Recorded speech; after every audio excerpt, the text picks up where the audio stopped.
Hello, everyone. Welcome to Monday Live with Alan and Greg. And our guest host today is Cliff from Cliff's Dark Gems. Say hello if you are in the comment section. Hello, guys. It's a pleasure to be on your show. Finally, it's Greg great and Alan. How are things? Well, you know, we were putting it off for a while and just got you scheduled. So here we are. So how are things down in South Africa today? Yeah, I think we just missed the big storm. I heard the thunder and lightning about half an hour ago, but luckily it's gone somewhere else, so we're okay. I was getting a bit nervous putting this together because we had floods last week. Very bad floods, roads closed down, trees uprooted. So I was kind of worried a bit, but no, we're okay. That's cool. Yeah. It's a very pleasant day in Virginia. It's like 62 degrees outside. So it's like, I was sitting out on my sun deck taking a nap before this live stream. Nice. Yeah. I saw your last video. It looked very pleasant. You were walking through a golf course that's been abandoned. Yes. That looked very pretty. It was. But what didn't get shown is that about 5 minutes later, one of the developers drove by, and it kind of politely indicated that I should not be walking on his golf course. Oh no, that's not very nice. That's not nice. It's actually very nice to walk in an area where there are no people. Yeah, absolutely. Yeah. And let's see who's in the chat room. Vanessa Nightingale, hello. Vanessa. Anita, hello. Hello. We've got Bad as Rad. Hello, Bad. And people all saying hello to each other. Yeah. All right, Anita and everyone. And up here's Gareth. Hey, Gareth. Hey, Gareth. All right. So what I'm gonna get a guest in a minute, I think. Maybe. Maybe not. Pity bomb. Can I just say what's happening on the screen right now? Just talking about those storms. Right. Last year, there was heavy loss of life, loss of property. It was very, very, very serious. The storms last year. More so on the north coast of KwaZulu-Natal, South Africa. We're on the south coast, but believe me, we felt it as well. And the road damage and the damage to pretty much everything. It was pretty tragic. So yeah, we're just hoping that doesn't come back again.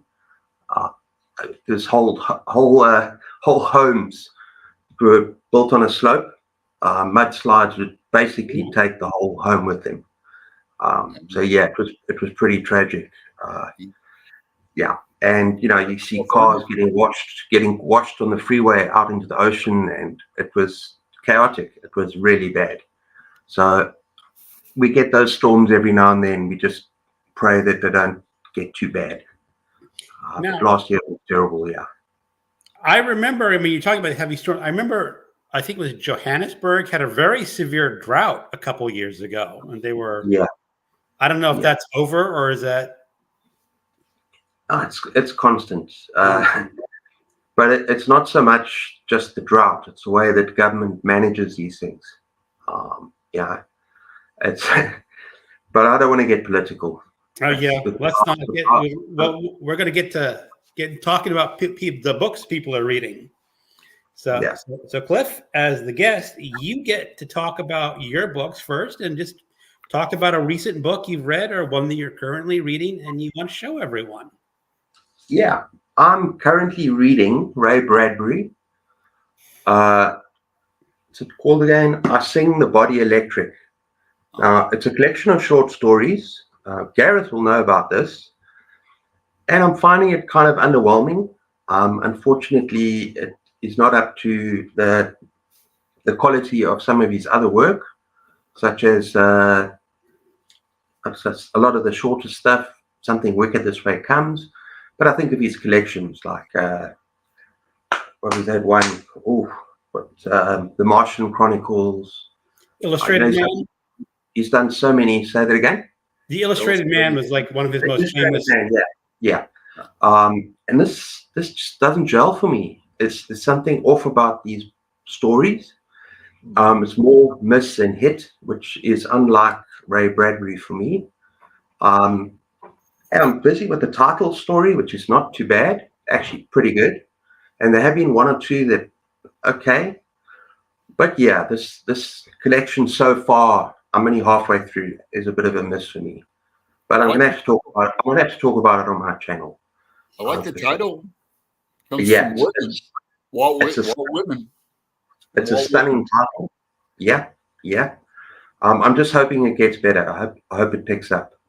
Because actually, the Illustrated Man is my favorite collection.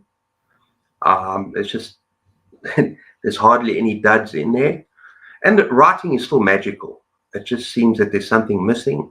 Some of the stories are kind of a tad confusing, not tied together properly, or they lack the science fiction or the fantastical element of his other stories. So yeah, I'm going to work my way through it. I'll finish it and let you guys know. Yeah. When was that one published? I mean, when was that one published in his career? Like, was that early or later or mid-career? I think it must have been earlier, 1970. Oh, that's I don't later. know where that is. Is that later? Well, yeah. Illustrated Man was the 50s, so yeah. No, this not the best collection for me. But hey, might change. I'm only halfway through it, so let's see. Well, that's the one thing I've commented is when you're doing short story collections by single authors, you're often going to get a couple of duds in there. It's just because they put in all their stories. It's when you weed out and get like a best of, like I have for Ray Bradbury, his best of collected stories in one volume. So it has like 100 of his best stories or whatever. So you're weeding out the stuff that's just not so great anyway. Yeah, the problem is that for this particular book, I read about 7 or 8 stories so far, and I've only enjoyed 2 of them. The others have been, and I'm enjoying the main title story. I believe it's his best in this collection. But the other stories just, I couldn't identify it all. So, glad to see. Okay. Yeah. What about you, Alan? What have you been reading lately? Well, is Cliff done? Yeah, I could talk about what I've just finished. You want me to tell you about what I've just finished? Sure. Let's go. Let's talk about that. If It Bleeds. Oh, If It Bleeds. I know that one. Yeah, on Kindle. But I'm not going to talk about that till Wednesday, except to say I actually really enjoyed it. I'm not going to say anything. I did too. I mean, we'll talk about it. It's not my favorite of the Holly Gibney stories, but it was good enough. Now, what about the other novellas? I thought they were pretty good. I have not read them. I have a lot of other stuff that I have to read. I have 2 more books for the Book 2 prize that I have to read. I mean, I have until the end of next month, so it's not like it's not going to make it, but. Yeah. I enjoyed Mr. Harrigan's Phone, which was very interesting. Okay. The other one, yeah. And then also the one at the end, which a lot of people, Rat. I enjoyed that. I thought it was very interesting as well. Although, to be honest, I can't really remember much about the ending. So maybe, it's a bit forgettable. But I enjoyed it. The other one, not so much. I can possibly squeeze in another one of those collections by the end of this month. Probably not by Wednesday, but Yeah. Anything else, Cliff? Do you want to highlight? Well, book of the month so far was Cypher. The Cypher. That was Kathy Koja. Kathy Koja, yeah. I found that absolutely fascinating. I remember reading it when it was a brand new paperback. I have it on my shelf somewhere, but I honestly only remember that there's a hole in the floor. Yeah, it's not really a kind of book to enjoy as a narrative, as a story. As I said on my channel, it's more like to be experienced. And it's a wild, crazy experience. It's a bit of a mind trip. And I think that if you're a fan of Clive Barker, with grotesque body horror, that kind of thing, I think you'll probably enjoy the sci-fi. I didn't give it 5 stars, but I thought it was a fascinating read. Very different to what I've read before. So I thought that was interesting. I guess you never read her other books like Bad Brains or whatever. No, I'm going there still. Yeah. I have them on my shelf, but I'll get to them eventually. Maybe. All right, Alan, you're up. You're up, Alan. Well, if it bleeds for our group, of course.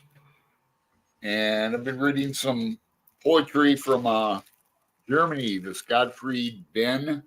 Aaron Facer talked about him. Yes. So Aaron and I can't really see it. It's a line drawing, but selected poems and some prose. Then some swashbuckling adventure for the Spring Into Adventure group.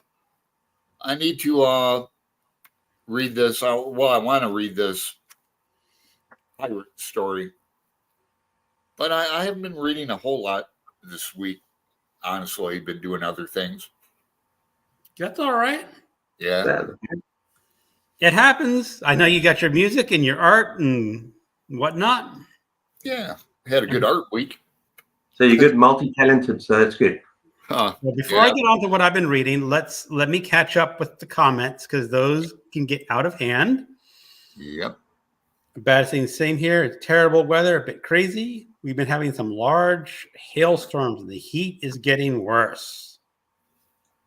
Storms are terrible. We actually had a tornado last year or so. So we had a small tornado, and it did some damage. Yeah, Texas. Oh, bad DNF. I DNF'd the book Blood Meridian, not because I'm not in the mood. So I'm reading a romance book called Hooked. It's about Peter Pan gone wild and bad. That sounds fun. Is that like a naughty Peter Pan? Anita said, well, we don't usually get tornadoes. It's lucky. Those must be horrible. They're very scary, but we live to tell. Huh. And they get tornadoes all the time. Gareth, I think there's some good stuff in the collection. Night Call Collect is great. I guess that's in I Sing the Body Electric, the short story. I'm thinking there is a story, Night Call Collect. Might have been one of the ones that I actually kind of enjoyed. Let's just see over here. Yeah, it's a very lonely story. I think it's about this guy trapped on Mars, and he's the last person except his younger self. He kind of, sort of in some way, his younger self calls him, and it's almost it torments him. And he's old, he's 60. It's a bizarre story, but it gives you the sense of like loneliness, and it was very good. I quite enjoyed that. The whole thing of the old man getting a call from his younger self is ringing bells. I don't know if it was a Twilight Zone episode or if I read that story or whatever, but it's just the old brain cells are running fire. I feel for you, Anita. Layla Layla was terrified. Layla was absolutely terrified. When there's storms and fireworks and all that stuff, we have to look after her. She gets so scared. Yeah. Some animals are like that. We're kind of fortunate our cats don't get too scared by fireworks.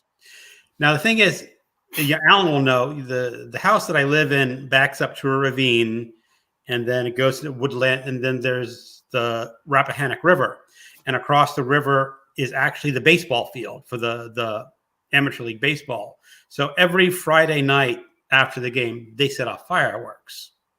So I can hear the fireworks from my house.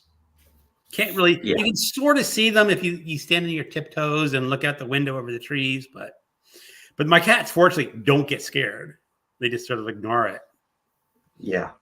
That's good. Yeah. No, during certain times of the year, it's supposed to be you're not allowed to set off fireworks. I'm sorry, what is it? Indian celebration. I can't think off the top of my head now. Where they set off crackers and fireworks. 4th of July is a big one over the United States. 4th of July is one, but there's all sorts of these festivals. Diwali, and Wow. over the time of Diwali, and it's supposed to be governed by the police. They're not supposed to set off these big firecrackers and rockets and things like that.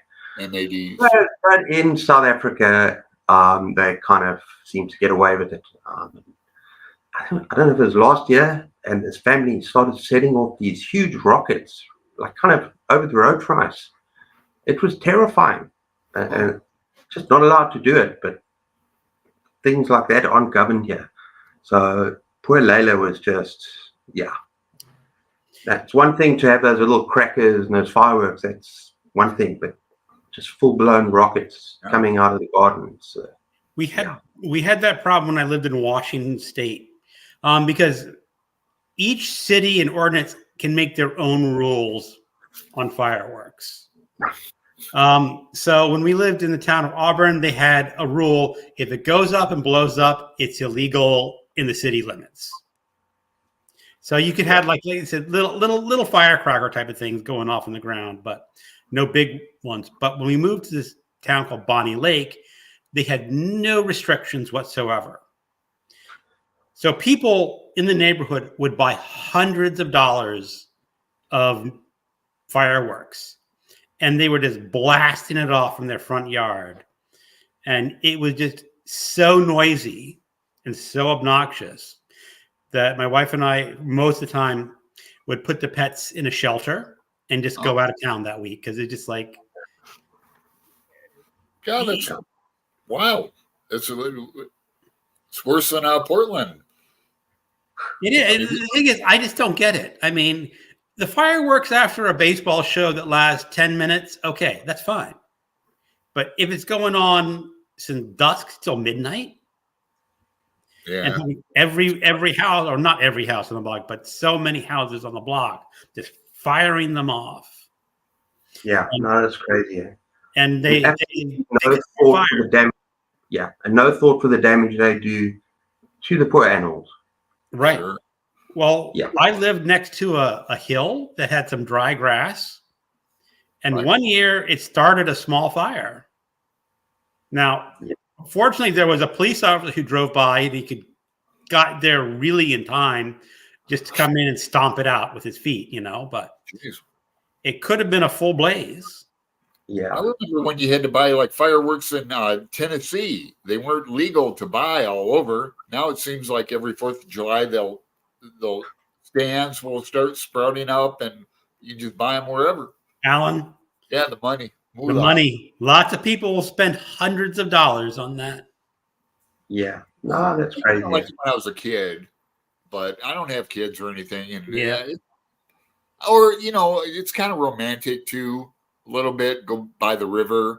I had a good 4th of July one time when they were building a new bridge here in Portland. We all got to stand on the bridge and like dangle our feet off, drinking some beers and that. It was kind of fun to be right under them. But that's not in a neighborhood or anything. Yeah. So let's finish up the comments, and then I'll get to what I've been reading. Layla barks at the lightning, Vanessa. She's a warrior. She sometimes scares her, though. No, it scares her. I like that name, Layla. That's a good name for her. Yeah. It's after we named her after Eric Clapton, the Yardbirds. Layla. Yeah. Layla. I was about to say, I know there's a song called You can sing along if you want. My grandmother's name was Layla. My grandmother's name was Layla. Layla for short. Yeah. Okay, so Garrett says a friend says she liked all the stories and If It Bleeds. Cool. My home we don't. No basement, but the city has I guess Bad is talking about shelters. Yeah. Tornadoes. Oh, so Bad. Definitely a naughty Hook character. Peter Pan is Wendy's father. It's a weird story. Hook is after Wendy because of her dad. It's a revenge love story. His mission is to destroy Wendy's heart. Okay. That sounds wonderful. It does. Hook runs a nightclub. He's a sexy, dangerous, and all the women want him, but he only wants Wendy. He's the boss. He's crazy, and everyone here.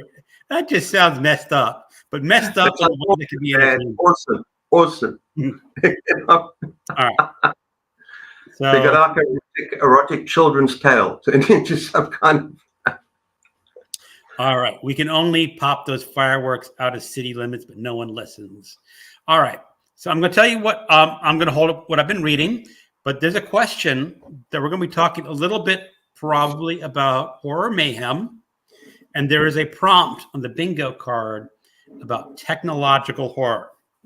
Ooh. And I have a novel that I'm thinking about reading. I probably don't have time, but it was turned into an 80s movie.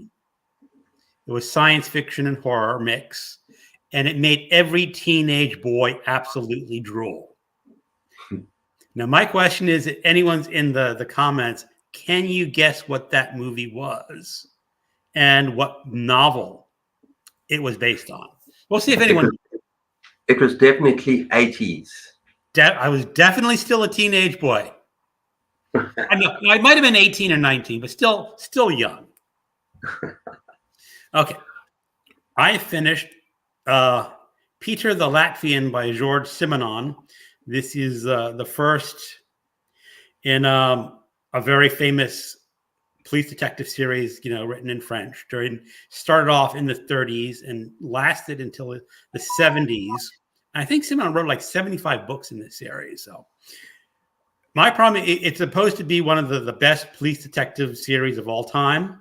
And you come in with huge expectations. And the huge expectations, you think, okay, this was good, but it wasn't the knockout book that I thought it was going to be. It was not a big sleep sort of incident where you really felt that he really got that. Yeah. And I've been listening to a science fiction book. Now, what I've been doing, I'm a judge for the BookTube Prize, and I've been reading lots of literary fiction. And I kind of wanted a break from literary fiction. So I picked up this science fiction novel and audiobook called Shards of Earth by Adrian Tchaikovsky. And it is just perfect space opera. It's not high-class literature by any stretch of the imagination.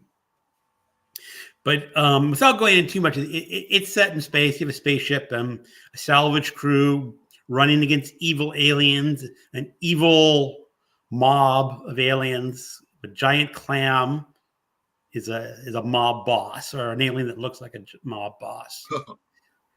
And then there's one scene where they go, it's like very episodic, like they have parts and they're on one planet, they do this. Now, have any of you read the Death World by Harry Harrison science fiction book? I haven't. No. Yeah. It's there. Gareth would know. If Gareth's here, I'm sure he's read Death World by Harry Harrison. There's a series of chapters that it's like this world is just a homage to the Death World series. So I really enjoyed that. And that's I'm very new to science fiction, so I have a lot to learn here. So. All right, so let's see. Oh, we already did that one. I'm laughing so hard over here. It's on audio too. I had to turn it down last night. No bad. It was not weird science. Ooh, I would have guessed that. My stepmother is Italian. Splash with Tom Hanks. That's not really science fiction horror. No, but it was quite a sexy movie. Well, let me give you a hint. The director of the movie was Tobe Hunter, who did the original Texas Chainsaw Massacre movie. Ooh, That's a huge hint. Someone's got to pick it up after that. I'm trying to remember all those movies. Ha ha ha. I don't think it gets a lot of play nowadays. Oh, I see, Gareth. I knew you'd love those Death World series. And Tchaikovsky. Well, someone got it. Gareth got it. Life Force. I've never heard of that. Never heard of it. Never heard of it. The female lead was buck naked in about 80% of her scenes or something like that. Oh. So just tell me, okay, let me write that down quickly. Yeah.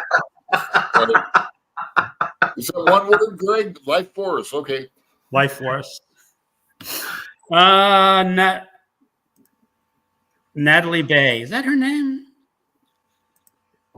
Life Force. Never heard of it. Now I'm going to go watch it. So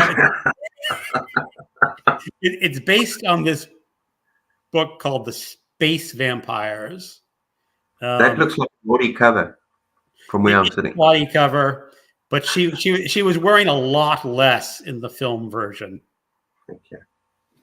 So I don't know. I mean, he has a solid reputation as an author. I don't think this considered one of his better books, but it could be fun to cross it. The only problem is it's like 120 pages, which isn't too bad, but look at the size of that print. Yeah.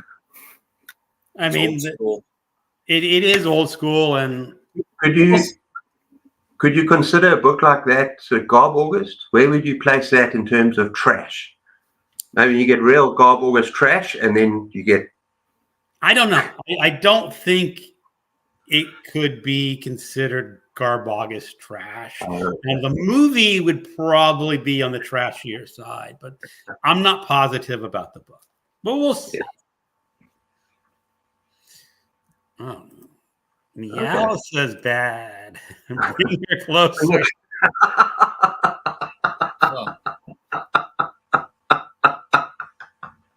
Sorry, yeah, bad. It's one of those great old covers that they just can't make covers like that anymore. She's cracking me up there. I was a boy when it came out. It left an impression. It left an impression on me too. The ending of the Manitou movie was hot. You've got Peter the Book Lover. Hello. Hello, Peter. Hello, Peter.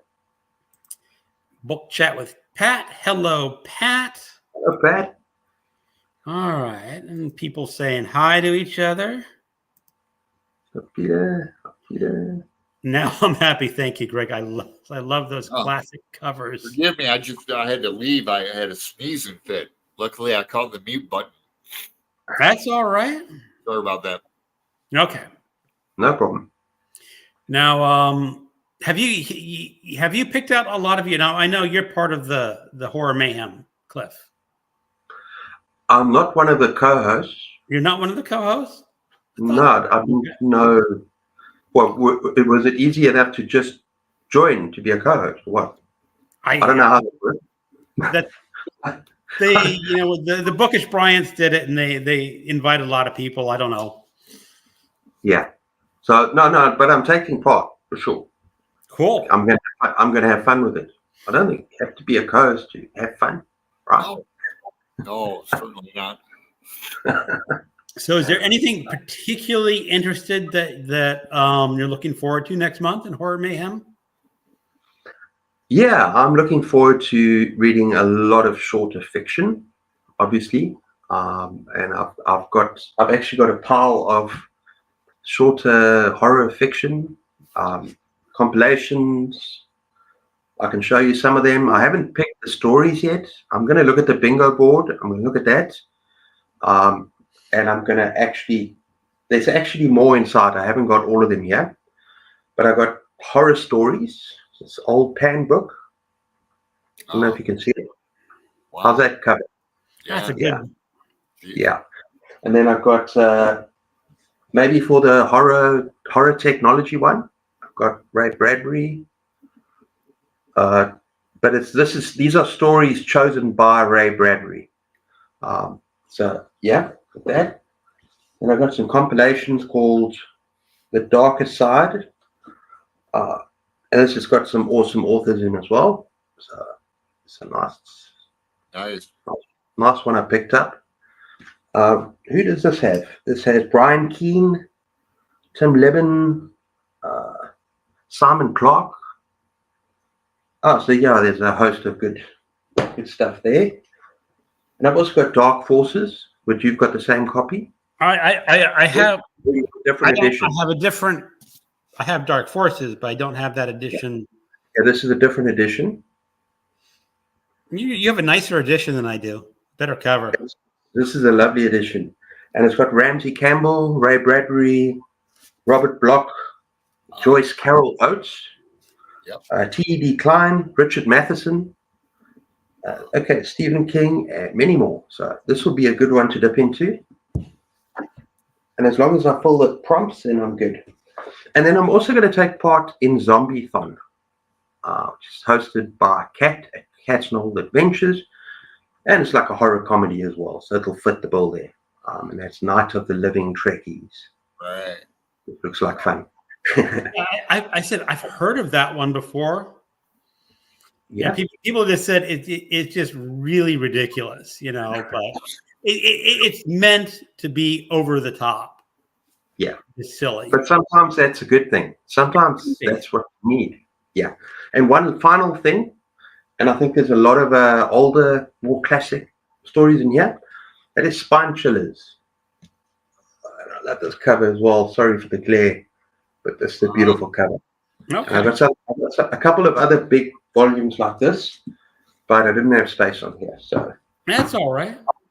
I'm going to spend some time going through here, looking at the bingo board and basically doing that thing. Yeah. Well, that's the one thing that's hard is that if you haven't read the short story before, you don't know which prompts you can check off. Well, you can kind of, if you know the author, if you kind of know the authors and their style, and you look at the titles, you can dip in, you can find some things. Maybe. Yeah. And even if it's a reread, I don't think there's a rule against a reread. No, there isn't. Because I've read a lot of these already. So, yeah, I'm going to try find some things to fill up that bingo board. That sounds good. I got which is the hardest ones to fill out. I think the hardest one for me is going to be holiday horror. Oh, holiday. No Nosferatu. That's an 800-page novel. I'm not reading an 800-page novel. That's not that long. Joe Hill. That's a great Christmas horror novel. That's an excellent Christmas horror novel. Yeah. Funny. Yeah, that was a trip. My buddy read that a few years ago. It was a lot of fun. We buddy read it over Christmas. But yeah, that's the one that I have no clue of finding anything right now is like the holiday horror. So maybe we should create a database, all the people reading of short stories, and just say click off some checklists and themes. So maybe you can find some things. I've also got quite a lot of books on my Kindle that I haven't explored yet. Oh, I have tons on my Kindle. And I think quite a few of them are Halloweeny, maybe Christmassy. Really? Yeah, but more kind of slasher extreme novels. So maybe that wouldn't really fit too well. But yeah, I'm sure I can find something on my Kindle. But really, I haven't really. It's halfway. It's just over halfway through the month, so I've still got to do some exploring before I put out my TBR. Yeah. All right, and we got Alan. Renee had a bad allergic response to the park yesterday. It's terrible allergies right now. People in allergy season are going nuts. Yeah. Claritin D. Yeah, well, yeah, he's talking about your Dark Forces half. No, that was the half. That was the first one, the first book, yeah. Yeah. The last time I was on a live stream, I asked if anyone had a favorite poem. Someone said The Gods of the Copybook Headings by Richard Kipling. That's a great poem. I have not read a lot of Kipling, oddly enough. Just if. People saying hi to each other. I've bought 3 short story collections since doing my horror TBR. Oh, zombie event. World War Z. World War Z. Yeah. That's a great book. Have you read World War Z? I have it on my Kindle, but I have not read it.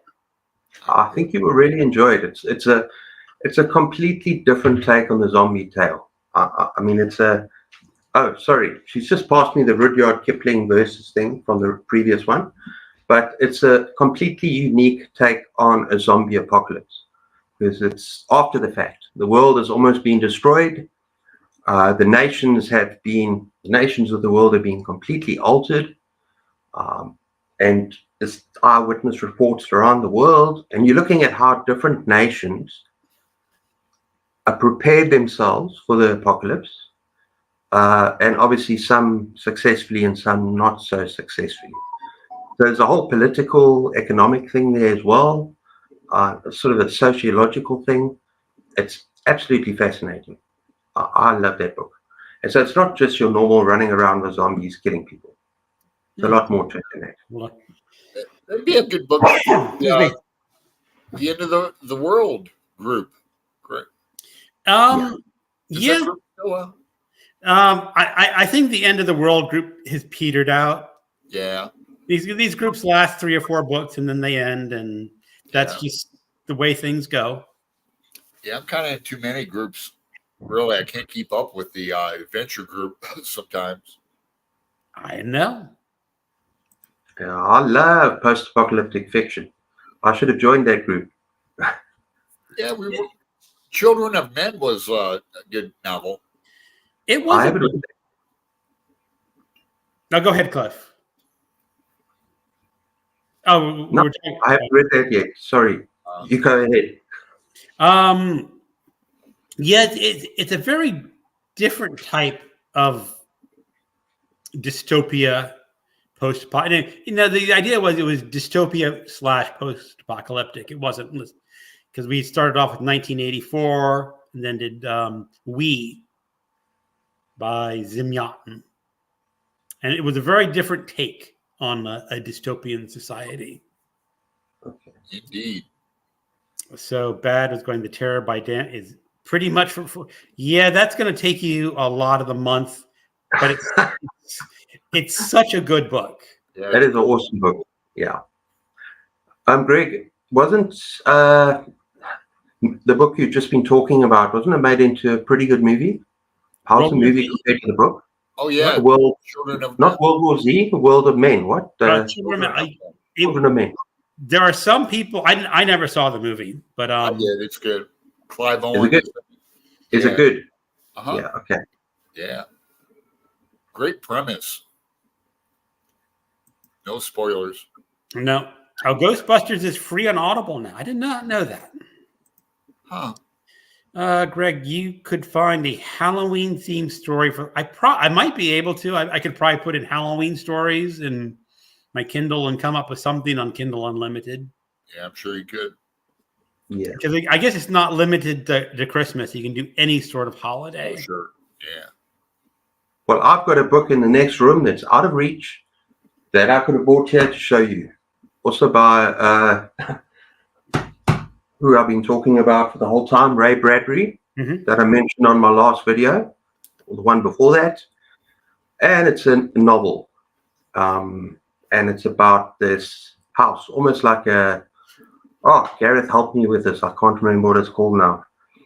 But yeah, very, very Halloween-y. Lots of witches. And it's his family in this house. And so I think that might work. Here we go. My assistant. Uh-huh. The Dust Returned. From the Dust Returned. And it's basically about this family. And yeah, it's compared to the Addams family, who Gareth told me, and I hope I don't get this wrong, but Ray Bradbury was very close to the guy that created the Addams Family. So this was almost like a name. I think Charles Addams created them. Yeah, Charles Addams. Yeah. So I think this was almost a tribute to the Addams Family. Okay. I'm sure Gareth will let me know if I'm right or wrong. right. Yeah. All right. Is World War Z better than the movie? Much, much, much better. The movie is, excuse my language, no, it's terrible. In my opinion, it has nothing to do with the book at all. Nothing. I've heard people comment that they just appropriated the title. Yeah. And it's not uncommon. There is a woman that lives in my community who is actually a romance writer. And she said Hallmark purchased one of her books to make a movie out of, a TV series, one of those Hallmark. And she says they only kept the title and they only kept the character names and nothing else was the same as her book. But she got paid for it. She says, okay, I'll take the money. It was bitterly disappointing. After reading that book and loving it so much, to watch that movie, it was just nothing to do with the book at all. It was a little bit like the Stephen King Gunslinger, the Dark Tower series, and watching the movie called The Dark Tower. I don't know if either of you have seen that. I have not. They tried to make that whole series kind of into a movie, really. A 2-hour movie? Yeah, a 2-3 hour movie. I mean, no, you can't do that. You need a long-running mini-series to do the book any kind of justice at all. For sure. Yeah. They could have done the first book. I mean, yeah, they could have. Because the first one was actually just short stories interconnected. It really was not a novel. It was just connected. And they could have done like 1-2 stories from that and called it The Gunslinger. The original Dark Gunslinger was. Yeah, The Gunslinger it's a short novella. It's not long, but if they're going to do it justice, they need to make a long-running mini-series, which I hear they're planning to do, which I'm very excited about if they do it properly. But there's no way you can it's like taking the Lord of the Rings trilogy and turning it into a 2-hour movie, which has kind of been attempted before a long time ago. You can't do that. It needs to be either a trilogy of long movies like Peter Jackson did very successfully, or there's too much detail there to just throw it in. They absolutely butchered that movie. Absolutely butchered it. Yeah. I bet. Yeah, and this is from someone who's read the entire series, and it's my favorite series of all time. I'm speaking from the heart here. Okay. They butchered. Yeah. So, nonfiction book of the terror would be interesting to read if there is such a book. Oh yeah, there's a lot of books on it. Well, it was based on a real event. So yeah, there are not. I've not read any of the nonfiction books, so I could not tell you about it. But it's a Franklin expedition. Yeah. Basically. Yeah. Hello, everyone. Who's read by Fred? Sorry, I'm late. Had to finish work. Yeah. So people saying hi to Fred. Hello, Fred. From Dust Return is his tribute to Charles Addams. He was his friend. Yeah. You keep saying as I type here. Cliff, where do you buy your vintage classic horror? Online or at a store? It says ask read by Fred. We have one tiny little store close to us, which I actually showed off. We did a video about that's the only store we shop at. I buy nothing online. The vintage stuff I get is on everything that I buy online is whatever is my Kindle. All the vintage books are at the store, and I did a video, and you must watch that video. Did a tour of the store, and that's pretty much where we shop. They have a lot of vintage stuff. It's a beautiful little store in the middle of nowhere, and that's where we go. Yeah. Yeah, actually, I was looking at your store is better than mine in my area where I live. I have to drive all the way up to Washington D.C. to get a really good used bookstore. And as I mentioned before, it's like an hour and 20 minutes to drive in traffic because there's always traffic down here. And one time my wife took me out. What was my birthday? She says, she's going to treat me to a nice lunch and a used bookstore. And it took us 45 minutes to find a parking spot. Oh, man. After driving an hour, 20 minutes, because it was the middle of the workday and all the spaces were filled with commuters. So it's just rough. People saying hi. Hi. Movie studio should put the book title in air quotes and put that eye wink emoji. You could. Yeah. All right. So, what else? What about you, Alan? You're participating in Horror Mayhem, aren't you? Oh yeah. Let's see. Well, MJ and I are reading Pet Cemetery, her first time reading it, so that'll be good. Be good. Buddy read to get her reaction off it. I'm tempted to read some Robert R. McKinnon. I haven't read like Baal or Wolf's Hour. I haven't read that. Or I could reread some of my favorites from him. What else? What are your favorite? I used to read a lot of Robert McCammon back in the day when he was Swan Song, of course. And, Swan Song. I like his collection of great. I like his collection of short stories. A little bit long. A bit on the long side. Great. Excellent. Yeah, I don't remember a whole lot about it, so it'd be a good reread for me. I like Blue World, his short story collection. There's a story in there called Pin, P-I-N, that I'll never forget. I read it 40 years ago, and I still remember it.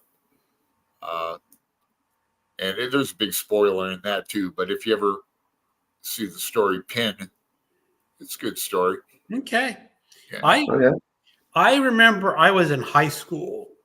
I read Bethany's Sin.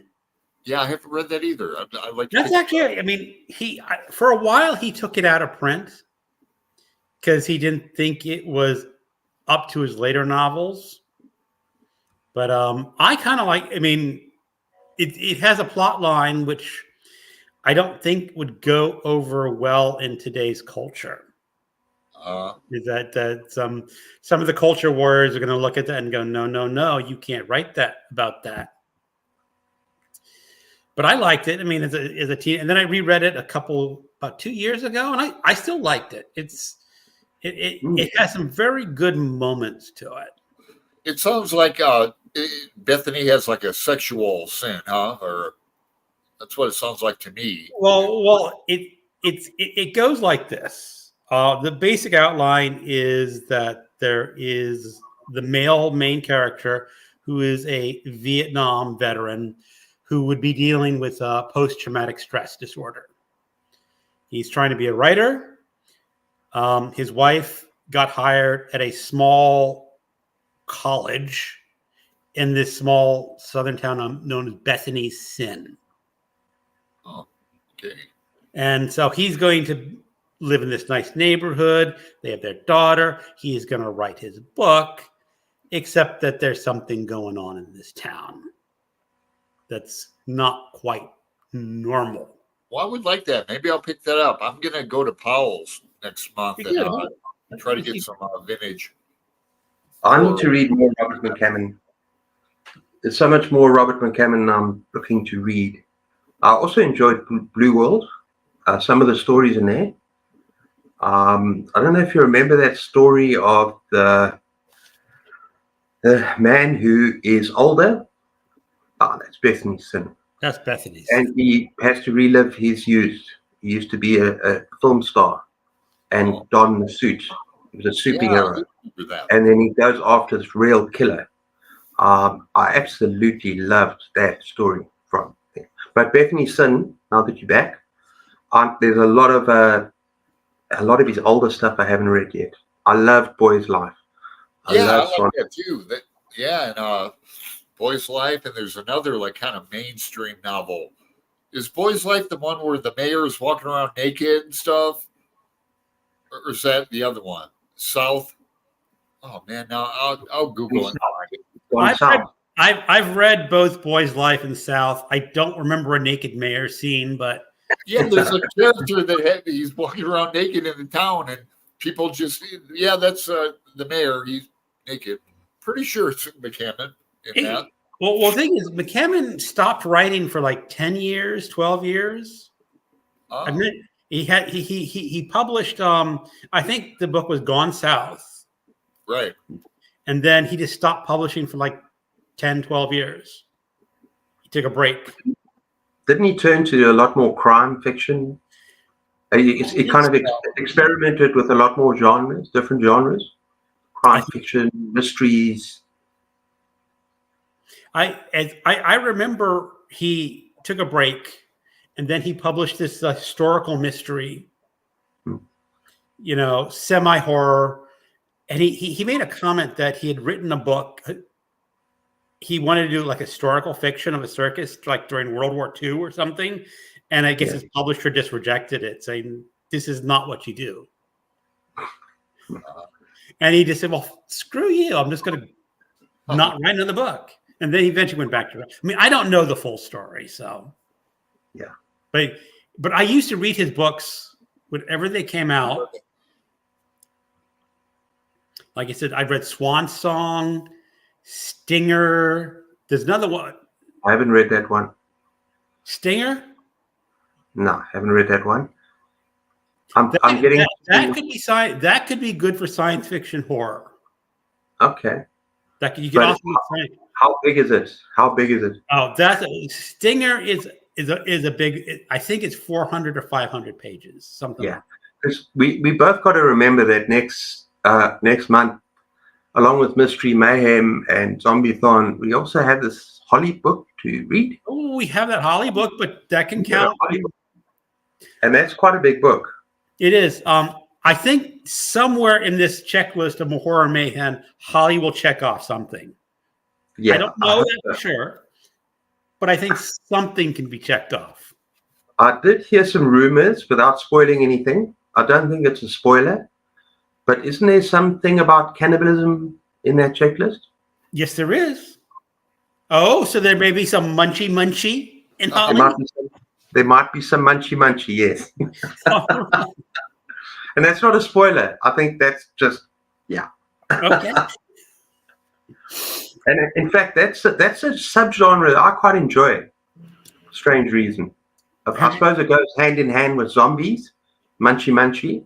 Have you ever read Off Season by Jack Ketchum? Yes, I've just done a video on it. I'm going to be posting the video after this live chat. Okay. Now that is my favorite book about cannibalism. It's freaking terrifying. You got to admit, it's absolutely really terrifying. He really did. He really knocked it out of the park with that one. I'm glad. I mean, there are two versions. Well, I guess there's two versions. You can have the original paperback. Yeah. Which got heavily edited. Yeah, I heard that. Even after the story was the draft he submitted got accepted, but they basically told him to rewrite the whole book and and so he did, and he said he threw out the original version. I don't own a copy of the book. Oh, I can't find it on Kindle. It's on Kindle. I couldn't find it on Kindle. If I can find it now, that's great. I cannot find a hard copy of Jack Ketchum anywhere in this country. But what I did do, I called out to a friend who basically gave me this library link. And so the one night I actually found the book and read it off my computer and stayed up till 4 a.m. I could not put it down. And it's basically my video that's coming up is that, that I'm doing a top 100 of my greatest books of all time. Right. So I'm on 50 to 41. So it's appearing in that list. Cool. Yeah. So let's there's some questions coming up, so let's get through these. Got that. Cliff's amazing video. That's your bookstore. I have pinned wild cover. Hello, Brian. Hey, Hey, Brian. Oh, here we have a question from Anita. A question for Greg, Alan, and Cliff. Any horror movie you saw that was actually better than the book? Easy. You go first, though. You want me to go first? Well, I can go first. Rita Hayworth in The Shawshank Redemption. Okay, it's a short story, but it became The Shawshank Redemption. Yeah. And then you got The Body by Stephen King as well, which became Stand By Me. Those are two of my favorite movies, and they're both better than the book. Okay. Now, I loved Silence of the Lambs. I like Thomas Harris, and I've read Red Dragon and Hannibal, all that. And I think it's almost a perfect novel. I really love the novel, but I love the movie too. Yeah. So I'm not saying the movie's better, but that was a good movie of the book. Yeah, I love them both as well. I would have to pick a Reanimator. Oh, Lovecraft. Now, it was technically based on the short story called Herbert West Reanimator. I think it's one of those cases where they took the loose premise and some character names and just did something else with the movie. But it was... You did a video on this. I did. They mentioned... I mean, this is a question that's been asked in other videos, and I mentioned that. And, yeah, Greg, here in my neighborhood, we have an old theater called the Hollywood Theater. It's really old. Here's like a painting. I'm trying to paint it. But anyway, they show, it's real old theater. They have like Lovecraft weekends, and I missed the last one, but they showed Reanimator. And they have all these like films based on Lovecraft. I'm going to hit that next time they do it. It's an annual thing. Can you not compare that Reanimator movie a little bit like compared to the movie that you were talking about earlier on in the video? Oh, yeah. There's a scene in Reanimator that is very, very naughty. Extremely, and apparently the actor who played the doctor who was doing the act, I guess his wife went ballistic when she heard about what he did for that scene. She was not amused. And I've heard from Michael K. Vaughan that a lot of the streaming versions have that scene edited out now. Which is too bad. I mean, it all sounds very Games of Thrones sort of nudity thing. See, I've never seen Game of Thrones. I think you would enjoy it, Greg. Oh no! Hello. Powell's. I wish I lived in Oregon. Yeah, Powell's is such a great used bookstore. Powell's. Oh, Vanessa, you're going to love that book. You're going to absolutely love that book. Everyone does.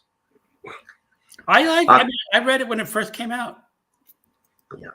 I also got a Kindle copy, but I have not scheduled any time. So Holly had some scary bits. Looking forward to it. Off season lives rent free in my head 20 years later. Yeah. I couldn't stop thinking about that book after I finished reading it. It haunted me for days. It is terrifying. I guess you have not read his sequels. I've got the sequel. I just haven't read it yet. I've read the first. I guess he has two sequels. I've not read the second sequel. I've only read the first sequel. It's Offspring, I think. Right. Yeah. And there's one called The Woman. Yeah. Vanessa, I really want Off Season now. It's good. Last time I checked, Off Season was available on Kindle Unlimited. I don't know if you're an ebook reader or a Kindle reader or subscribe to Kindle Unlimited, but it was available on Kindle Unlimited. I don't know if it's because it's South Africa. When I go on to Jack Ketchum, Right. I could get Offspring and I could get Red, which I'd love to read. I heard that's pretty good. But there was a whole lot of titles by Jack Ketchum not available. And I don't do Kindle Unlimited. I actually want to own the book. Okay. But yeah, I'm just glad I read it. I'm happy I read it. I don't know if I'm going to read it again anytime quite soon. But yeah, it was a very disturbing book, very terrifying book. I'm going to have to get it. It's on Kindle for $8.99. It's on Thrift Books for $8.99. You might be able to find it in Powell's for less. I would look at Powell's first before you. Okay. She has the paperback from Leisure Press. Yeah, that was the first time it was published in the author's preferred edition, where he had his original draft that got tossed. He got his heavily edited first published draft, and then he got it republished with all the edits from the second draft reinserted. Yeah, I'd like to read that. 1980. Mm-hmm. Yeah, I'll read that next month. That how can you tell? Well, you can't tell. I mean, I first read it in its original paperback edition. I had no idea that it had been heavily edited. It was still a good book. It was still gory as all can be, but the unedited version is really gory. Greg, can I ask you a question? If you were going to compare Off-Season with Black Farm, which is more gory and more disturbing to you? Absolutely Off-Season. Yes. Off-Season because it had some semblance of reality to it. I mean, you're dealing with human nature and human viciousness.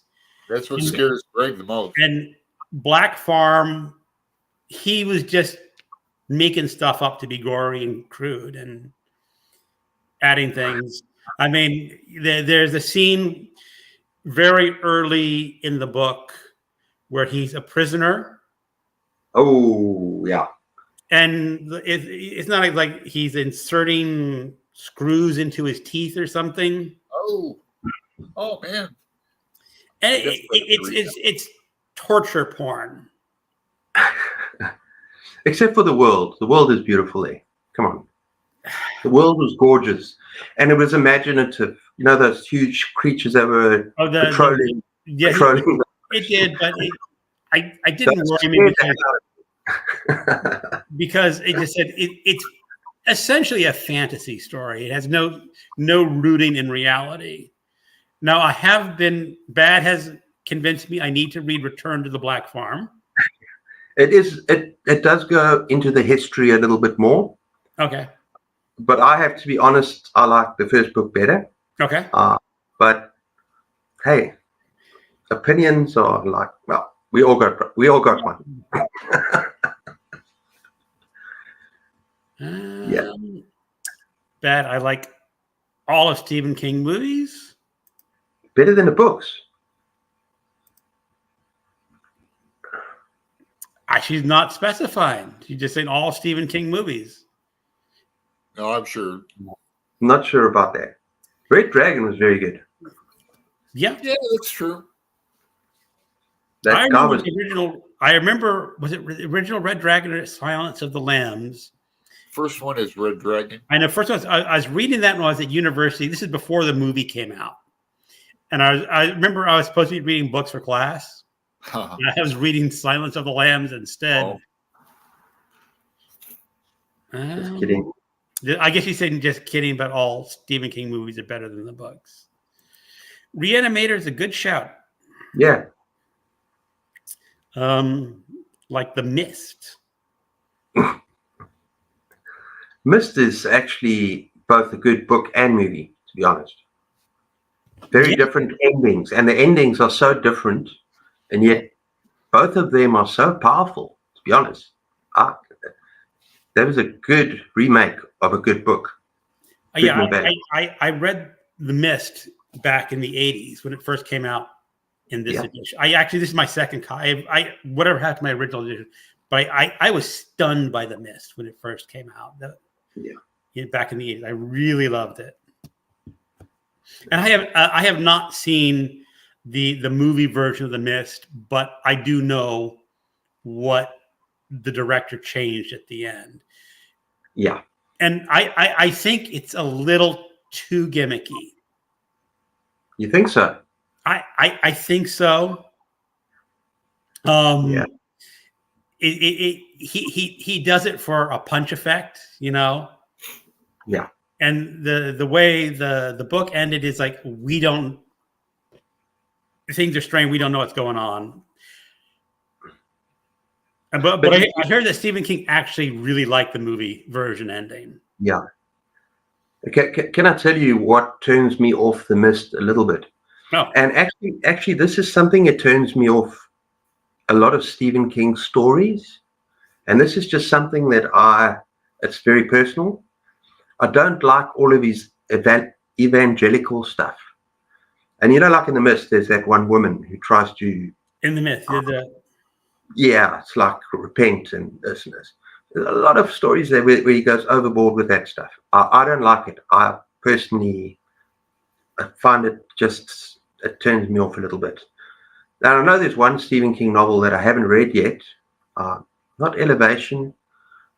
Another story that's supposed to be very much about this preacher and a relationship between a preacher and a kid.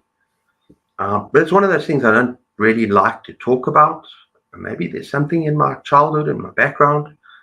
But yeah, it's a number of books, like in Carrie as well, with the mother, right? Right. And the mother coming like, yeah, I can't stand that. But yeah, just thought I'd have to put that there. And in fact, another thing that I can't stand in horror, and I actually told Ellen this, because you have your favorite tropes and you have your favorite subgenres and the favorite things you find in horror.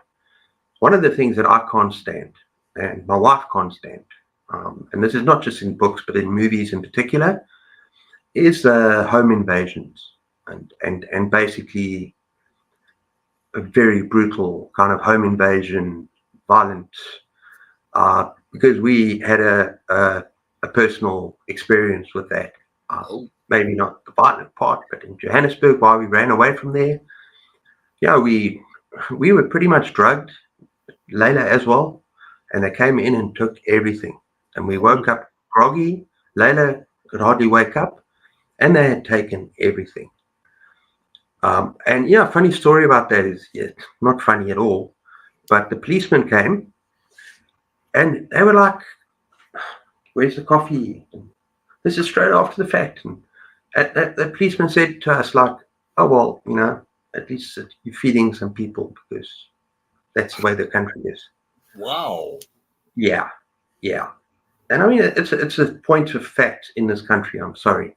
There's not one member of my family, pretty much everyone I know, myself beyond that as well, at gunpoint, guy hijacking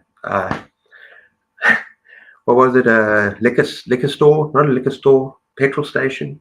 Luckily, I was at the back, fired a shot in the air, everyone dropped, and luckily he picked on the guys in the front.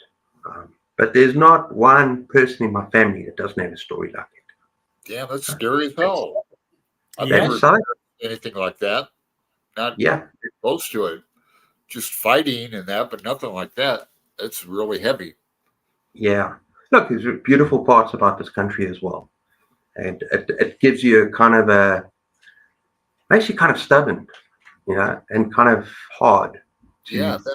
You just have to survive, and you just get by, and you do what you need to do. That's a great country. I saw it like a Jack Hanna over the weekend. Like they happened to be in South Africa, and I watched it. I don't want to shed a negative light. It's not all negative. There's a lot of You know what? When you get a situation like that with so much crime and so much stuff happening, it brings out the best in people as well. So it brings out empathy and you're trying to do good for other people, because a lot of the time people are from very poor economic backgrounds, and so there's a lot of kind of love involved as well. So it's like but it's tough. It's tough. And we wanted to get out of the city, so we moved here. And guess what? Yeah, we've had some problems here as well, but not nearly as bad. But we've had some issues here as well. It's too bad. I mean, I will not watch movies or read books. I will not watch movies that are about home invasion. And you know that this is kind of prevalent at this time. A lot of those sort of movies, French movies, where people come in masks and they're coming. Oh yeah, that'd be traumatic for you for sure. I understand that. Yeah, we can blame Dave for the category on the bingo card for. Yeah, he had a specific book that he wanted to include in that list. I can't remember what his book was though. Yeah, you can skip that square. Well, the thing is, I'm not going to get all 36. I won't either. No way. Ollie might. Ollie might get 36. Oh no, Ollie will. Yeah, you'll probably get it by the second week. Probably so. All right. Let's see if we can get some comments. Not fan of movies changing book endings and adaptations. Like, what was that? Ugh. That's a great example. Anita, The Mist. Speaking off, I agree. I think there should be another chance to see the same story rather than a different story. Cujo. I remember when I saw the movie version of Cujo going like, wait a second. That's not the ending of the book.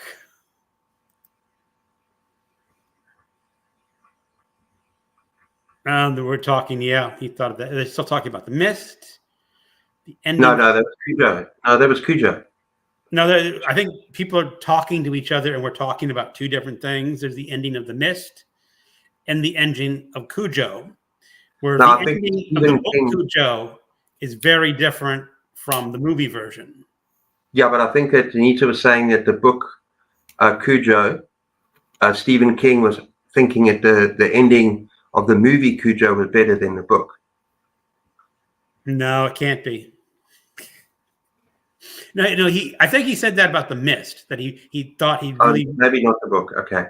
He really would like to have thought he had written the ending to The Mist into his book. Yeah. I think. Don't agree on Cujo, though the book was way better.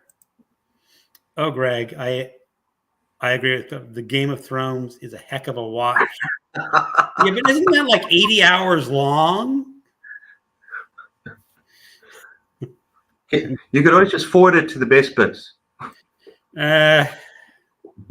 She's watched the series 3 times.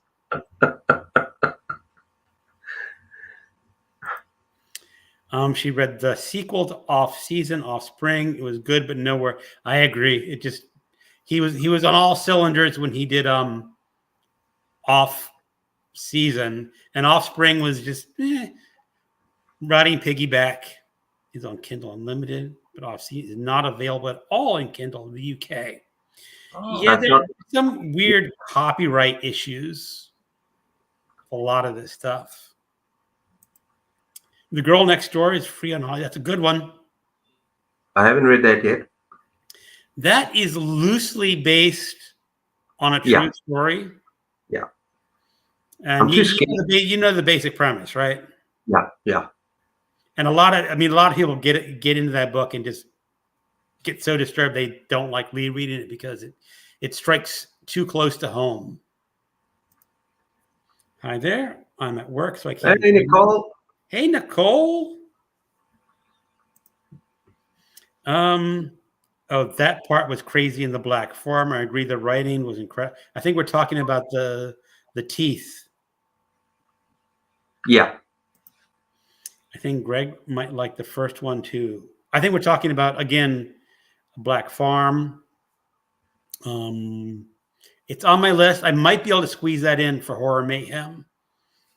Do you think I can fit that in for religious horror? Religious horror. Yeah, it's not really on any religion. I don't know about that. I don't know. Dead Zone movie or book? It's been too long. I read the Dead Zone. I actually can't remember even the book.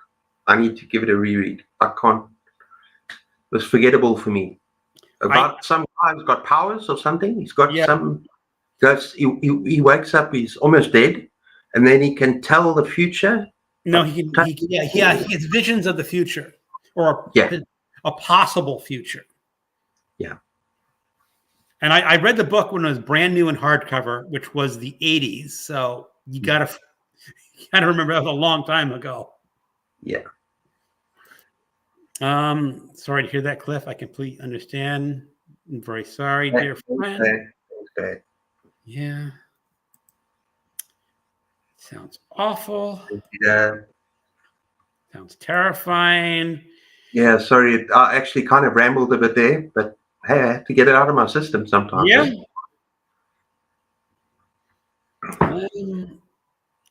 Doing good for other people helps a lot. It is saying something I try to do every day. Please, no spoilers. Yeah, we didn't spoil anything really. We just gave you some clues that you might find.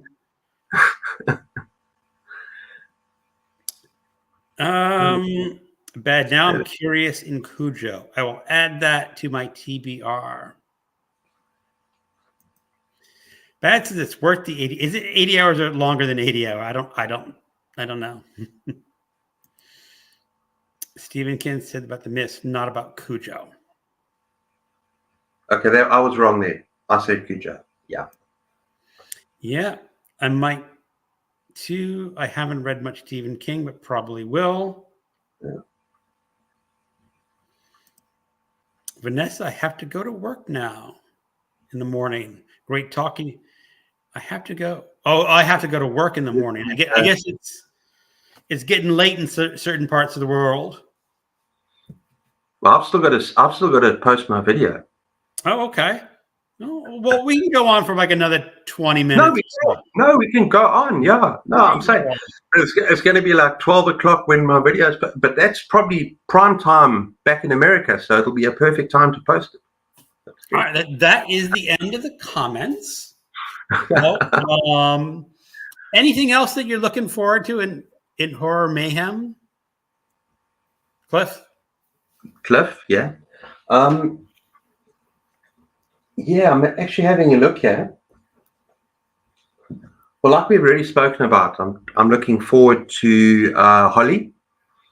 I'm looking forward to reading Holly.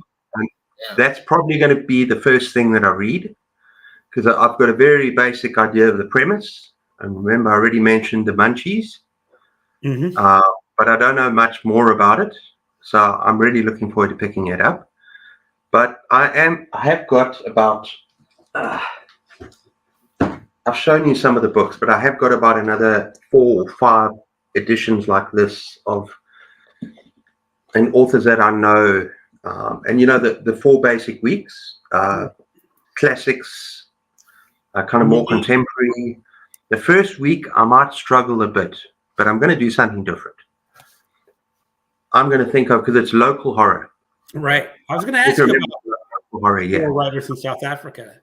So yeah, I'm going to try and think of some ghost stories, some South African ghost stories.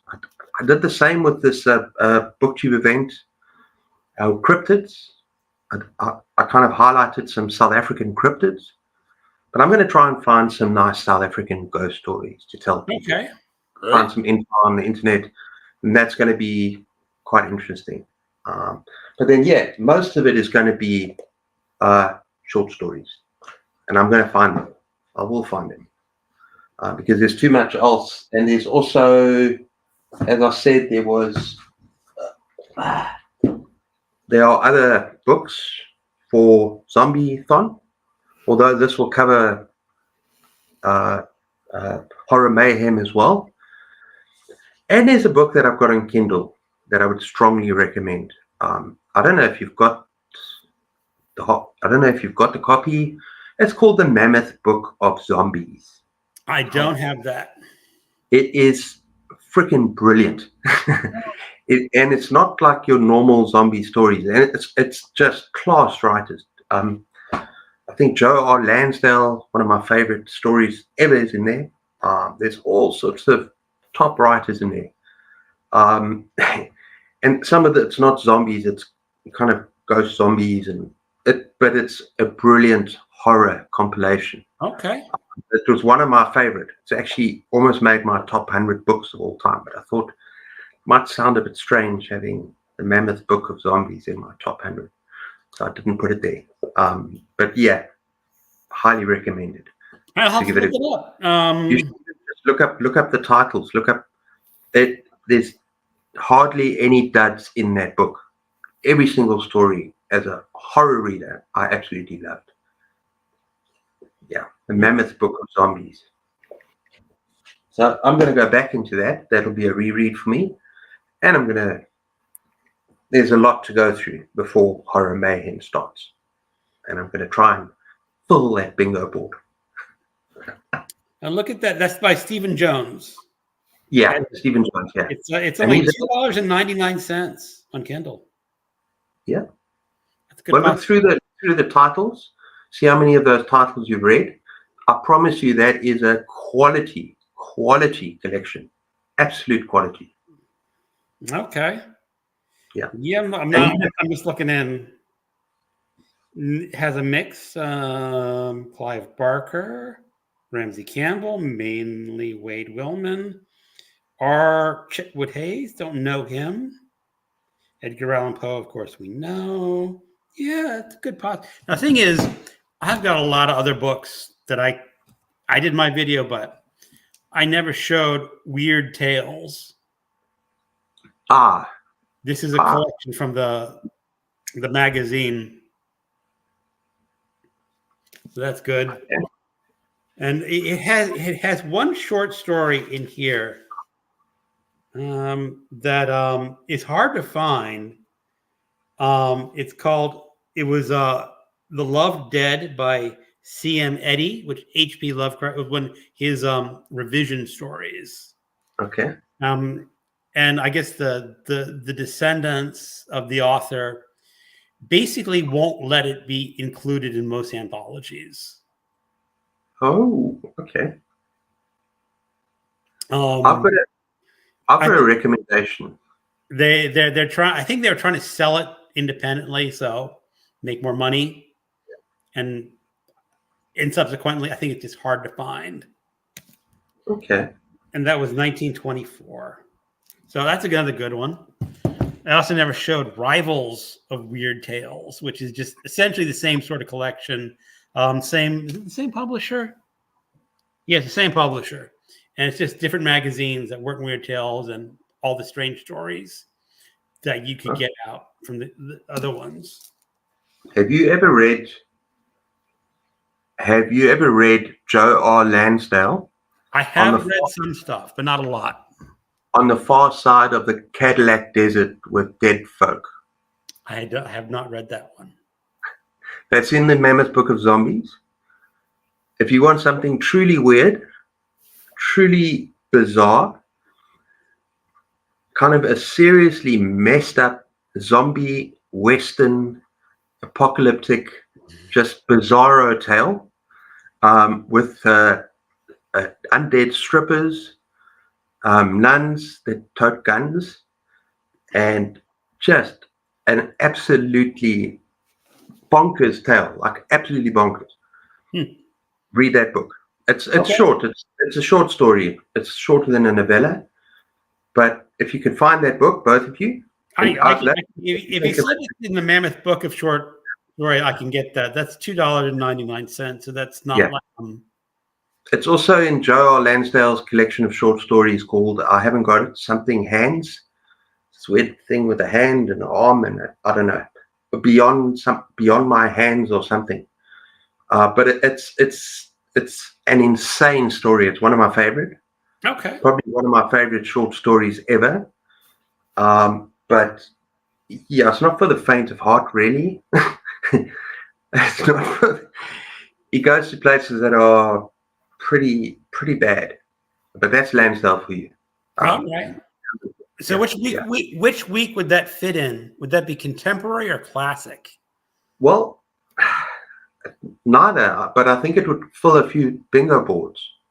Because if you want a blend of horror with other stuff, it's a bizarre blend of horror, apocalyptic, zombie tale.